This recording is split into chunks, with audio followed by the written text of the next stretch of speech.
Hello everyone, this is Gurmeet from TG Maths. Now we are going to discuss the chapter number 4 quadratic equation and exercise number 4.4. Before starting the video, you can subscribe, like and share my YouTube channel. Now we will start the topic nature of roots. Let's start the topic nature of roots. देखो nature of roots find करने के लिए हमारे पास क्या है, एक quadratic equation होती है। हमारे पास क्वाड्रेटिक इक्वेशन होती है, क्वाड्रेटिक इक्वेशन। क्वाड्रेटिक इक्वेशन आपको पता ही है, अगर आपने पिछली वीडियो देखी हो, पहले वाली जो मैंने पहले डाली थी, जो सैंपल पेपर था आपका, उसमें मैंने ये इक्वेशन के बारे में बताया था। तो क्वाड्रेटिक इक्वेशन हमारे पास क्या होती है, ax² plus bx plus c। तो ये हमारी क्या होती है, एक क्वाड्रेटिक इक्वेशन होती है। जिसकी पावर 2 होती है वो हमारे पास क्या होती है, क्वाड्रेटिक इक्वेशन होती है। ठीक है, ax² plus bx plus c, ये हमारी क्या है, एक क्वाड्रेटिक इक्वेशन है। देखो क्वाड्रेटिक इक्वेशन को हमने क्या है, इसके नेचर ऑफ रूट्स फाइंड करने हैं। तो नेचर ऑफ रूट्स फाइंड करने के लिए, जैसे इसके नेचर ऑफ रूट्स का मीनिंग क्या होता है कि जो इनके जो रूट्स आएंगे उनकी प्रकृति क्या होगी, उसका नेचर क्या होगा, ये हमने फाइंड करना है। तो नेचर ऑफ रूट्स फाइंड करने का हमारे पास क्या फॉर्मूला होता है, x is equal to minus b plus minus under root b² minus 4ac divide में क्या होता है, 2a होता है। ठीक है, तो हमारे पास ये क्या है, ये a b c ये क्या है हमारे पास, ये सारे के सारे हमारे पास क्या है, इसी इक्वेशन में से ले गए हैं। a b c इसी में से ले गए हैं। ठीक है, हमारे पास क्या है, पहले हमें ये चीज पता होना चाहिए कि ये क्या है। देखो b² माइनस 4ac ये हमारे पास क्या है, डिस्क्रिमिनेंट है। डिस्क्रिमिनेंट है हमारे पास। ठीक है, ये क्या है हमारे पास, डिस्क्रिमिनेंट है। ठीक है, तो ये हमारे पास डिस्क्रिमिनेंट है। ठीक है, जिसे हम डी में शॉर्ट में लिख लेते हैं, डी। ठीक है, तो ये हमारे पास डिस्क्रिमिनेंट होता है b² माइनस 4ac। तो इनमें से हमें क्या है, a b c ये क्या होते हैं। तो हमारे पास क्या है, ये हमारे पास क्या है, a क्या होगा, a क्या होगा हमारे पास, कोफिशिएंट ऑफ x²। तो हमारे पास a की वैल्यू क्या होगी, कोफिशिएंट ऑफ x²। b क्या होगा हमारे पास, कोफिशिएंट ऑफ, देखो मैं ये शॉर्ट फॉर्म में लिख देती हूं, कोफिशिएंट ऑफ x। ठीक है, उसके बाद हमारे पास c क्या होता है, जो ये वाली टर्म होती है, कांस्टेंट टर्म। ठीक है, तो ये क्या होता है हमारे पास, कांस्टेंट टर्म होती है। ठीक है, तो हमें पता चल गया क्या होता है हमारे पास, x का हमारे का नेचर ऑफ रूट्स फाइंड करने का फॉर्मूला क्या होता है, minus b plus minus under root b² minus 4ac over 2a ये होता है। तो इनमें से हमारे पास b² माइनस 4ac क्या होता है हमारे पास, वो डिस्क्रिमिनेंट होता है, जिसकी वैल्यू क्या होती है, b² माइनस 4ac। और यहाँ पर हमारे पास a b c क्या है, a क्या है हमारा कोफिशिएंट ऑफ x², b क्या है हमारा कोफिशिएंट ऑफ x, और c क्या है हमारी कांस्टेंट टर्म है। ठीक है, ये आपको समझ में आ गया। ठीक है, उसके बाद नेक्स्ट चलते हैं हमें क्या है, नेचर ऑफ रूट्स अगर हमने फाइंड करने हैं तो हमें कैसे पता चलेगा कि इसके हम नेचर ऑफ रूट्स फाइंड कर सकते हैं। तो इनकी क्या है, 3 कंडीशंस होती हैं। पहली कंडीशंस क्या होती है, हमारे पास डी तो होता ही है। ठीक है, हमारे पास क्या है, कोई इक्वेशन क्वाड्रेटिक इक्वेशन दे रखी होती है, उसका हमने क्या है, सबसे पहले स्टेप क्या होता है, हमने उसकी डी निकालनी होती है। ठीक है, तो हमारे पास क्या है, ये पहला स्टेप होगा हमारा। पहले स्टेप में क्या है, इफ जब हमने ये डी की वैल्यू फाइंड कर ली, if b² minus 4ac greater than होगा 0 के, जब ये हमारे पास b² माइनस 4ac, इनकी प्लेस पर आप d भी लिख सकते हो, तो क्या होगा हमारे पास क्या आएंगे, 2 डिस्टिंक्ट रूट्स आएंगे, ठीक है, डिस्टिंक्ट। एंड जो रूट्स होंगे हमारे वो क्या होंगे, रियल रूट्स होंगे, ठीक है, रूट्स भी क्या होंगे हमारे, रियल्स होंगे, ठीक है। हमारे पास क्या है, अगर मैं इसको शॉर्ट में भी लिख दूं, डी हमारे पास ग्रेटर देन होगी 0 के, ठीक है। सिमिलरली ये ऐसे भी हम लिख सकते हैं इसे, ठीक है। अगर हमारे पास डी ग्रेटर देन 0 है, देन हम लिख सकते हैं कि हमारे पास जो रूट्स होंगे, 2 रूट्स होंगे, वो होंगे अलग अलग होंगे, ठीक है, अलग अलग टाइप के हमारे पास रूट्स आएंगे। सिमिलरली हमारे पास सेकेंड इक्वेशन में क्या है, सेकेंड इक्वेशन में देखो, सेकेंड इक्वेशन में है हमारे पास if B square minus 4ac हमारे पास क्या हो, इक्वल टू 0। जब इक्वल टू का ही नाम आ गया, ठीक है, हमारे पास इक्वल टू 0 हो तो हमारे पास क्या होंगे, 2 इक्वल रूट्स होंगे, इक्वल एंड रियल रूट्स होंगे, ठीक है। तो हमारे पास क्या होंगे, दोनों रूट्स क्या होंगे, इक्वल होंगे और क्या होंगे, रियल होंगे, ठीक है। इसकी थर्ड नंबर कंडीशन क्या है, थर्ड नंबर कंडीशन में देखो क्या है हमारे पास, आपको इतना तो पता चल गया, ये मैं रेज कर देती हूं। थर्ड नंबर कंडीशन क्या है हमारी,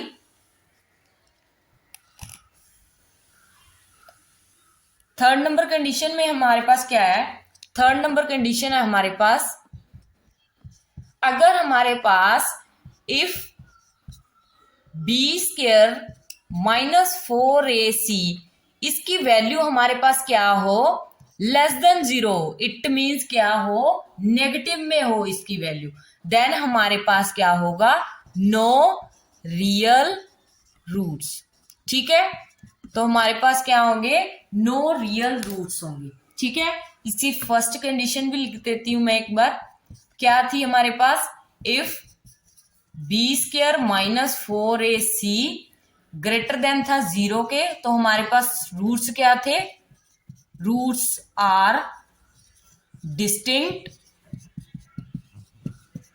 एंड रियल थे, ठीक है, यही कंडीशन थी हमारे पास। तो हमने क्या है, आपने ये तीनों की तीनों कंडीशंस क्या करनी है, याद करनी है, ठीक है। ये आपको कंडीशन अगर क्लियर होंगी तो आप क्या है, इसी कंडीशन को अप्लाई करके क्या अपना सम सॉल्व कर सकते हैं, नेचर ऑफ रूट्स आप निकाल सकते हैं। तो हमारे पास क्या आ जाता है, हमारे पास क्या है, देखो फर्स्ट कंडीशन है, सबसे पहले हमें क्या है, क्वाड्रेटिक इक्वेशन दे रखी होगी, उसका हमें फॉर्मूला पता है, तो पहले हम क्या करेंगे, पहले स्टेप में उसकी डी निकालेंगे। डी का फॉर्मूला क्या होता है, बी स्क्वायर माइनस 4ac होता है, ठीक है। उसकी डी चेक करेंगे, अगर डी हमारे पास ग्रेटर देन 0 आती है तो हमारे पास 2 रूट्स आएंगे, वो क्या होंगे, दोनों क्या होंगे, डिस्टिंक्ट होंगे, अलग अलग टाइप के होंगे और रियल होंगे, मतलब वास्तविक होंगे, ठीक है। अगर हमारे पास B square minus 4ac is equal to 0 आ जाता है तो हमारे पास इक्वल रूट्स होंगे, ठीक है। तो हमारे पास दोनों रूट्स क्या होंगे, इक्वल होंगे, ठीक है, और वो रूट्स भी क्या होंगे, रियल रूट्स होंगे, ठीक है। थर्ड नंबर इक्वेशन में हमें क्या बोल रहा है, if B square minus 4ac less than 0, जब हमारे पास 0 से लेस, इट मीन्स नेगेटिव में आ जाती है डी की वैल्यू, तो हमारे पास कोई भी रियल रूट्स नहीं होगा। यहां तक क्लियर है बच्चे आपको। आगे मैं आपको एक एग्जांपल के थ्रू बताती हूं कि हमने ये सम को कैसे सॉल्व करना है। तो आपको ये कंडीशन तो तीनों याद हो गई होगी और ये फॉर्मूला भी आपको याद हो गया होगा, ठीक है। तो अब क्या है, हम एग्जाम्पल लेते हैं, एग्जाम्पल लेते हैं हम। एग्जाम्पल में क्या करेंगे, हम एक एग्जाम्पल ले लेते हैं। एग्जाम्पल है हमारे पास, सबसे पहले हम लेते हैं एग्जाम्पल लेते हैं, ये आपकी एग्जाम्पल है, आपके एक्सरसाइज 4.4 का ये फर्स्ट सम ही है, फर्स्ट पार्ट का फर्स्ट सम ही है, ठीक है। फर्स्ट पार्ट का फर्स्ट सम है, क्या है, 2x² minus 3x plus 5 equal to क्या दे रखा है, 0। तो हमारे पास फॉर्मूला क्या है, -b plus minus under root b square minus 4ac over 2a। सबसे पहले हमें नेचर ऑफ रूट्स फाइंड करने के लिए हमें क्या चाहिए, d चाहिए। d का फॉर्मूला क्या था, हम d निकालते हैं। d का फॉर्मूला मैंने आपको बताया है कि ये क्या होता है, डिस्क्रिमिनेंट होता है। क्या होता है, b² माइनस 4ac, यही होता है हमारे पास। ठीक है, यहां पर हम लिख लेते हैं कि a की वैल्यू क्या है हमारे पास। ठीक है, क्योंकि यहाँ पर यूज होंगे तो हमें वैल्यूज निकालनी पड़ेगी। ए क्या था हमारे पास, x² का कोफिशिएंट। x² का कोफिशिएंट क्या है हमारे पास, 2, तो यही वाला है ना, x² का कोफिशिएंट 2 है। सिमिलर हमारे पास b क्या है हमारे पास, x का कोफिशिएंट। x का कोफिशिएंट क्या है हमारे पास, -3। ठीक है, यहाँ पर हमारे पास इक्वेशन में क्या था, यहाँ पर प्लस होता है ना, तो यहाँ पर हमारे पास -3 दे रखा है, इसलिए यहाँ पर -3 अलग कर लेंगे, सेंटर में हम लिख लेंगे प्लस लिख लेंगे, तो -3 हमारे पास क्या आ गई, b की वैल्यू आ गई। और c क्या था हमारे पास, कांस्टेंट टर्म थी, तो कांस्टेंट टर्म कौन सी है इसमें, 5 है, तो c की वैल्यू कौन सी आ गई हमारे पास, 5 आ गई। ठीक है, उसके बाद हम क्या करते हैं, इस फॉर्मूले में अप्लाई कर देते हैं इस वैल्यू को। b की वैल्यू क्या है हमारे पास, -3 का होल स्क्वायर। ठीक है, -4 इंटू a की वैल्यू कितनी है हमारे पास, 2 है, इंटू में c की वैल्यू कितनी है हमारे पास, 5 है। ठीक है, इसे हम सॉल्व कर लेते हैं। -3 को -3 से मल्टीप्लाई करेंगे, माइनस से तो माइनस कैंसिल ही हो जाएगी, तो 3 3 9। ठीक है, यहाँ पर हमारे पास माइनस है, यहाँ पर इसे क्या है हम मल्टीप्लाई कर लेते हैं, 4 2 8, 8 5 40, तो हमारे पास कितना आ गया, कितना आया हमारे पास, माइनस का 31 आ गया। ठीक है, माइनस का 31 आ गया। इट मीन्स हमारे पास ये क्या आ गया, हमारे पास d की वैल्यू क्या आ गई हमारे पास, <0 आ गई। ठीक है, यहां से आपको क्लियर है ना कि d की वैल्यू क्या आ गई हमारे पास, <0 आ गई। <0 की कंडीशन क्या थी हमारे पास, क्या थी हमारे पास, रूट्स क्या होंगे, नो रियल रूट्स होंगे। तीनों कंडीशन को अच्छी तरह से याद कर लेना। ठीक है, तो हमारे पास अगर d की वैल्यू 0 से छोटी आ जाती है तो हमारे पास क्या होंगे, नो रियल रूट्स। ठीक है, नो रियल रूट्स। ठीक है, तो रूट्स हमारे क्या होंगे, नॉट रियल होंगे। ठीक है, इस तरह से आपको ये समझ आ गया। ठीक है, तो हम क्या है, इसे हमें निकालने की जरूरत ही नहीं है, क्योंकि हमारे पास क्या है, रूट्स क्या आ गए, नो रियल आ गए। ठीक है, तो इतनी कंडीशन आपको याद हो गई। ठीक है, अच्छी तरह से अप्लाई करना आ गया फॉर्मूला आपको। इसी तरह से हम सिमिलरली एक नेक्स्ट सम ले लेते हैं इसी पार्ट का। पहले मैं इसे इरेज कर देती हूं। अब हम क्या लेते हैं, सेकंड पार्ट ले देते हैं ऐसा। इसका सेकंड पार्ट हमारे पास क्या है, सेकंड पार्ट में हमारे पास दे रखी है equation 3x² minus 4√3 plus 4 is equal to 0। सबसे पहले हम क्या करेंगे, इसे कंपैरिजन करेंगे। ठीक है, d का निकालेंगे, इसकी d का फॉर्मूला क्या है हमारे पास, b² माइनस 4ac। ठीक है, यही है हमारे पास। यहां से हम a की वैल्यू निकाल लेते हैं। a की वैल्यू क्या आएगी, कोफिशिएंट ऑफ x², तो कितना है हमारे पास, 3। फिर b की वैल्यू क्या आएगी, कोफिशिएंट ऑफ, हमारे पास यहाँ पर x भी है साथ में। ठीक है, यहाँ पर 3x, तो हमारे पास यहाँ पर x का कोफिशिएंट कितना आएगा, -4√3। ठीक है, तो c की वैल्यू कितनी आएगी हमारे पास, कांस्टेंट टर्म। कांस्टेंट टर्म कौन सी है हमारे पास, 4 है। ठीक है, तो हम इस फॉर्मूले में पुट करेंगे ये वैल्यूज, तो हमारे पास b की वैल्यू क्या है, -4√3 का होल स्क्वायर। ठीक है, -4 इंटू a की वैल्यू कितनी है हमारे पास, 3 है, और c की वैल्यू कितनी है हमारे पास, 4 है। इसे हम सॉल्व कर लेते हैं। हमें माइनस माइनस तो कैंसिल ही हो जाएगी, स्क्वायर में पावर है। ठीक है, तो 4 4 16, 4 4 16, 16 यहाँ पर मैं मल्टीप्लाई में लिख लेती हूँ। और रूट थ्री को रूट थ्री से मल्टीप्लाई करेंगे तो इसका स्क्वायर रूट कैंसिल हो जाएगा 2 के साथ, ठीक है, क्योंकि रूट की पावर क्या होती है हमारे पास 1/2 होती है। 2 के साथ 2 कैंसिल हो जाएगा तो हमारे पास कितना बचा, 3 बचा। तो इनकी मल्टीप्लाई कर लेती हैं, 4 3 द 12, 12 4 द 48, कितना आ गया, 48 आ गया। तो हमारे पास क्या आया, ये हमारे पास 48, 16 3 द 48 माइनस 48, ठीक है। तो हमारे पास क्या आ गई, ये वैल्यू क्या आ गई, 0। इट मीन्स हमारे पास डी क्या आ गई, 0 आ गई, ठीक है। तो अगर हमारे पास डी 0 आ गई, इट मीन्स हमारे पास रूट्स क्या होंगे, roots are real and equal. तो हमारे पास ये कंडीशन होल्ड कर रही है कि रूट्स हमारे पास, अब अगर हमारे पास डी की वैल्यू 0 आ गई है तो हमारे पास रूट्स क्या आ गए, इक्वल आ गए और रियल आ गए, ठीक है। रूट्स हमारे पास इक्वल आ गए और रियल आ गए। अगर हमने क्या है, इसके नेचर ऑफ रूट्स भी तो फाइंड करने हैं, तो हमारे पास जो इक्वल रूट्स आए हैं तो वो हमने फाइंड भी तो करने हैं ना, क्या कौन से होंगे वो इक्वल रूट्स। तो हम क्या है, ये फॉर्मूला अप्लाई करेंगे जो हमने क्या है नेचर ऑफ रूट्स का, ये हमने फॉर्मूला लिखा है, तो इसका यूज करके हम नेचर ऑफ रूट्स निकालेंगे, ठीक है। तो डी तो हमारी क्या है, 0 आ चुकी है, ठीक है। तो यहां पर हम क्या है लिख देते हैं, इसे हम इरेज नहीं करते क्योंकि इसकी वैल्यू हमें यहाँ पर यूज होगी, ठीक है। हमें नेचर ऑफ रूट्स निकालने हैं तो उसे क्या है, हम नेचर ऑफ रूट्स को क्या मान लेते हैं, एक्स मान लेते हैं, क्योंकि हमने एक्स की वैल्यू फाइंड करनी है ना। तो एक्स की वैल्यू फाइंड करनी है, इसलिए हम क्या करेंगे, हमारे पास फॉर्मूला क्या है, minus b plus minus under root, यहां पर हम डी भी लिख सकते हैं, ठीक है, डी भी लिख सकते हैं क्योंकि डी की वैल्यू ही होती है ना ये बी स्क्वायर माइनस 4ac।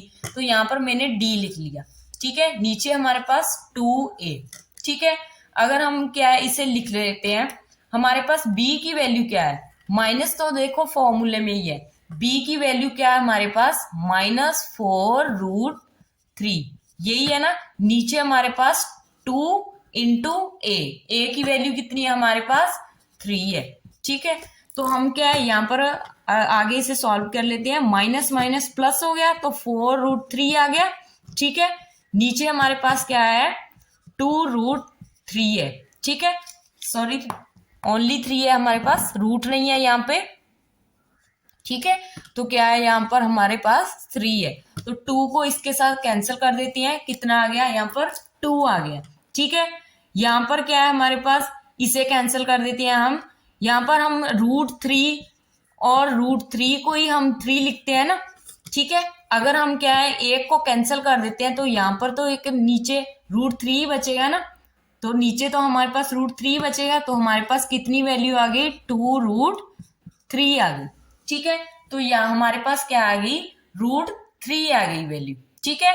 हमारे पास क्या आ गई, हमें यहाँ पर देखो एक स्टेप भी मिस किया है हमने, क्या किया है, बिकॉज मैंने ये स्टेप क्यों मिस कर दिया, क्योंकि हमारे पास डी की वैल्यू क्या थी 0 थी, ठीक है। तो डी की वैल्यू क्या थी हमारे पास 0 थी, तो 0 ने तो 0 ही हो जाना था ना, इसलिए हमारे पास इतना ही बच जाना था, ठीक है। इसलिए हमारे पास क्या है 0 तो हमारे पास बचनी नहीं थी, ठीक है। तो ये तो हमारे पास स्किप ही हो जाता स्टेप, तो हमारे पास क्या आ जाता 4√3/2 इंटू 3, इसे कैंसिल आउट करके हमारे पास क्या आ गया 2√2/√3, ठीक है। तो हमारे पास क्या है रूट्स क्या होंगे, इक्वल होंगे, ठीक है, इक्वल रूट होंगे। इट मीन्स हमारे पास अगर हम इसे लिख लेते हैं, एक बार प्लस में लिखेंगे 0 लगाकर, एक बार माइनस में लिखेंगे 0 लगाकर, तो हमारे पास 2 इक्वल रूट आएंगे। कौन कौन से आएंगे, 2√3 और 2√3, ठीक है, 2/√3 2/√3, तो रूट्स आर इक्वल, ठीक है। तो ये रूट्स हमारे पास आ जाएंगे, ठीक है। इतना क्लियर हो गया आपको, ठीक है। सिमिलरली इसके साथ वाली एग्जांपल ले लेते हैं हम, हमने दो वाली कर ली, ठीक है। एक तो हमारे पास जब डी की वैल्यू क्या आ जाए 0 आ जाए, जब डी की वैल्यू क्या आ जाए 0 आ जाए, जे सोल्यूशन निकाल लिया हमने। एक क्या निकाल लिया हमने, जब डी की वैल्यू क्या थी डी की वैल्यू क्या थी जब हमारे पास नेगेटिव थी, जब नेगेटिव थी इट मीन्स हमारे पास नो रियल रूट, कोई भी रियल रूट्स नहीं था। ये सोल्यूशन निकाल लिया।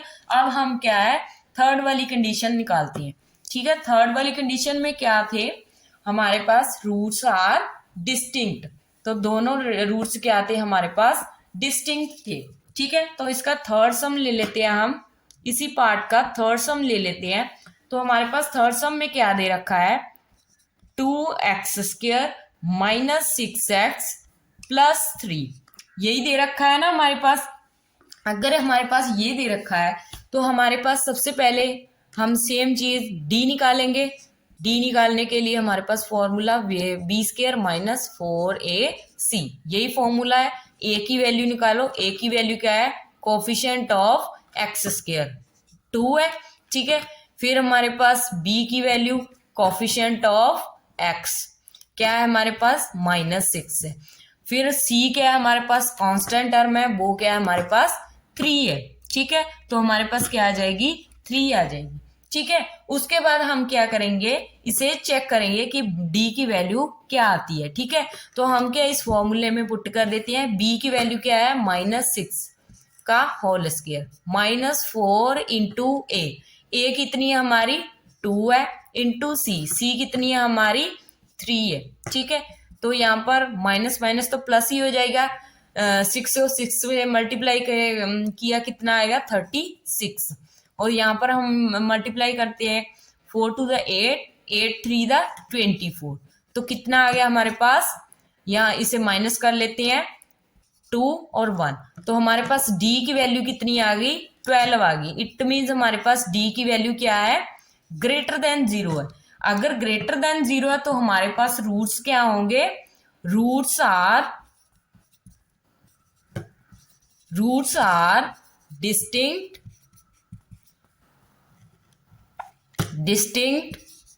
और डिस्टिंक्ट एंड रियल।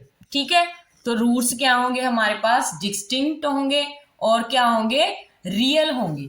ठीक है, दो अलग अलग रूट्स निकलेंगे इनके, तो हम वो अलग अलग रूट्स निकालते हैं कि कौन कौन से निकलेंगे। ठीक है, तो वो कैसे निकालेंगे, हम इस फॉर्मूले के थ्रू निकालेंगे। ठीक है, ये आपको 4 नंबर का क्वेश्चन आना है, तो इसे आप अच्छी तरह से समझकर प्रैक्टिस करके ही आप इसको क्या है प्रेपरेशन इसकी करनी है, ताकि आपके क्या है 4 मार्क्स जो है अच्छी तरह से पक्के हो जाएं। ठीक है, तो हम क्या है अब हम इसके नेचर ऑफ रूट्स निकालते हैं। तो हमें d की वैल्यू तो पता चल गई कि क्या आई है हमारे पास, d की वैल्यू क्या आई है हमारे पास 12 आई है। ठीक है, यहाँ पर हम लिख लेते हैं कि d हमारी क्या आ गई 12 आ गई, d हमारी क्या आ गई 12 आ गई। ठीक है, ये सेम एज हम इस फॉर्मूले में पुट कर देंगे। इसे हम ऐसे भी लिख सकते हैं -b प्लस माइनस √d/2a, ऐसे भी लिख सकते हैं हम। ठीक है, शॉर्ट फॉर्म में। तो नेक्स्ट हमारे पास क्या है, हम क्या है इसके नेचर ऑफ रूट्स फाइंड करने हैं। d हमें पता चल चुकी है, तो हम क्या करेंगे अब इसका फॉर्मूला अप्लाई करेंगे। क्या फॉर्मूला होता है हमारे पास, -b प्लस माइनस √d/2a, यही होता है हमारे पास। ठीक है, इसमें अप्लाई कर लेते हैं हम। अप्लाई करेंगे तो -b की वैल्यू क्या है हमारे पास, -b इट मीन्स -6। ठीक है, प्लस माइनस √d की वैल्यू कितनी आई है हमारे पास, ये आई है। ठीक है, कितनी आई है हमारे पास 12 आई है। नीचे हमारे पास 2 इंटू a की वैल्यू कितनी है हमारे पास 2 है। ठीक है, तो यहाँ पर सॉल्व कर लेते हैं हम, तो माइनस माइनस तो प्लस ही हो गई। ठीक है, तो कितना आ गया 6, फिर प्लस माइनस √12, नीचे हमारे पास क्या है 4 हो गया। ठीक है, ये कितना हो गया 4 हो गया। तो आप इससे क्या है इसका निकाल लेते हैं हम 12 का, 2 6 द 12, 2 3 द 6। ठीक है, तो हमारे पास 3 3 द 1 आ गया, तो हमारे पास क्या आ गया, इसका स्क्वायर रूट 2√3 आ गया। ठीक है, तो इसका स्क्वायर रूट कितना आ गया हमारे पास 2√3 आ गया। ठीक है, तो हमारे पास 2√3 आया, 2 यहाँ पर तो हमारे पास 6 ही आएगा। ठीक है, यहाँ पर 6 प्लस माइनस 2√3 3, ये आ गया, नीचे 4 है हमारे पास। ठीक है, उसके बाद अगर हम इसे सॉल्व करते हैं, यहाँ से 2 कॉमन निकाल लेते हैं हम। 2 कॉमन निकाला हमने जब, तो यहाँ पर क्या बचा हमारे पास 3, यहाँ पर प्लस माइनस, यहाँ पर तो √3 ही बच जाएगा। ठीक है, नीचे हमारे पास 4 है। ठीक है, तो नीचे हमारे पास क्या है, 4 है। उसके बाद हम क्या करेंगे, उसके बाद देखो हम क्या करेंगे, हमारे पास क्या है, ये 2 को 4 के साथ कैंसिल कर दो, कितना आ जाएगा, नीचे 2 आ जाएगा। ठीक है, तो हमारे पास क्या आ गया, 3 प्लस माइनस √3/2, तो यही आ गया हमारे पास। यहां पर लिख लेते हैं, तो हमारे पास क्या है, ये रफली वर्क था, इसे हम इरेज कर देते हैं। तो हमारे पास रूट्स क्या आ गए, एक तो हमारे पास x की वैल्यू आ गई, ये देखो प्लस माइनस में ना, एक तो x की वैल्यू क्या आ गई, 3 प्लस √3/2 आ गई। ठीक है, और एक वैल्यू हमारे पास क्या आ गई, यहीं पर लिख देती हूँ कॉमा डालकर, 3 माइनस √3/2। ये प्लस माइनस का मतलब यही होता है कि एक बार इसे प्लस में लिखेंगे, एक बार इसे माइनस में लिखेंगे। तो इसके हमें बोला है कि डिस्टिंक्ट रूट्स होंगे हमारे पास, तो ये हमारे पास दोनों क्या आ गए, डिस्टिंक्ट रूट्स आ गए। ठीक है, और ये रूट्स भी क्या है हमारे पास, रियल रूट्स है। ठीक है, यही था आज का हमारा कंसेप्ट। अगर आपको ये कंसेप्ट अच्छा लगा हो तो वीडियो को लाइक शेयर करना ना भूलें, चैनल को सब्सक्राइब करना ना भूलें। तो मिलते हैं हम नेक्स्ट वीडियो में। Tomorrow let's move to the next video. Thank you so much guys. Have a nice day.